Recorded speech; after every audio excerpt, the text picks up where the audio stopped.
ایک ریکارڈنگ فروخت کی ہے اپنی۔ یہ وہی ریکارڈنگ تھی جس کے لیے جارج اور نیل آپس میں لڑتے تھے۔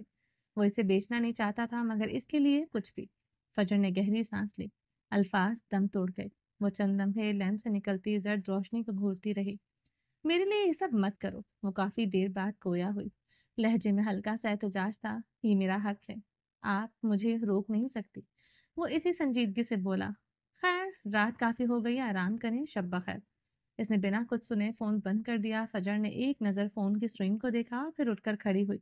لائبریری کی بتی بجھاتی وہ باہر نکل آئی۔ رات کا گہرا سکوت کمرے کی در و دیواروں میں مقید تھا۔ باہر ہواؤں کا شور جیسے کوئی آسیب بیان کر رہا تھا۔ رئیس نے اپنے وسیع و عریض کمرے میں قدرے آدم آئینے کے سامنے کھڑا تھا۔ اس کے برہنہ جسم پر کمکموں کی مدھم روشنی پڑ رہی تھی۔ آرام دہ ٹراؤزر میں ملبوس اس کے گیلے بال اور گردن پر بکھرے تھے، جن سے پانی کے قطرے آہستہ آہستہ پھسل کر اس کے چوڑے شانوں پر گر رہے تھے۔ کمرہ پرتعیش تھا، ہر شے کرینے سے سجی تھی، مگر اس وقت اس آرائش و زیبائش کی کوئی اہمیت نہیں تھی۔ آئینے میں نظر آنے والا عکس کی جنگ سے لوٹے ہوئے سپاہی کا تھا۔ ایک ایسا سپاہی جس نے جنگ تو جیت لی تھی مگر اپنی روح ہار آیا تھا۔ اس کا سینہ اور پیٹھ کسی نقشے کی طرح تھے، ایک ایسا نقشہ جو اذیت، بربریت اور بقا کی داستان سناتا تھا۔ ان گنت زخموں کے نشان، کچھ گہرے اور بھدے، کچھ ہلکے اور مدھم، اس کی جلد پر خود گدھے ہوئے تھے۔ یہ محض نشان نہیں تھے، یہ اس کے ماضی کے وہ سیاہ باب تھے جنہیں وہ ہر روز جیتا تھا، ہر روز مرتا تھا۔ یہ خاص نشان جو اس کی بائیں پسلی سے شروع ہو کر ناف کے قریب ختم ہوتا تھا، آج بھی کبھی کبھار درد کی ایک ٹیس بن کر ابھرتا تھا، جیسے کوئی پرانا زخم تازہ ہونے کی ضد کر رہا ہو۔ اس کی پیٹھ ان نشانوں سے بھری ہوئی تھی۔ آئینے میں اپنے عکس کو گھورتے ہوئے اس کی آنکھوں میں ایک سرد اور بے رحم چمک ابھری۔ ماضی کسی تیز دھار خنجر کی طرح اس کے تصور کے پردے پر لہرایا۔ وقت پیچھے کی جانب تیزی سے بھاگا، ایک بوسیدہ تاریک گودام متعفن ہوا۔ ہوا میں لوہے اور خون کی ملی جلی بو رچی بسی تھی۔ 17 سالہ رئیس کی آنکھیں خوف اور بے بسی سے پھیلی ہوئی تھی۔ اس کا کمزور جسم دھول اور خون میں لت پت فرش پر پڑا تھا۔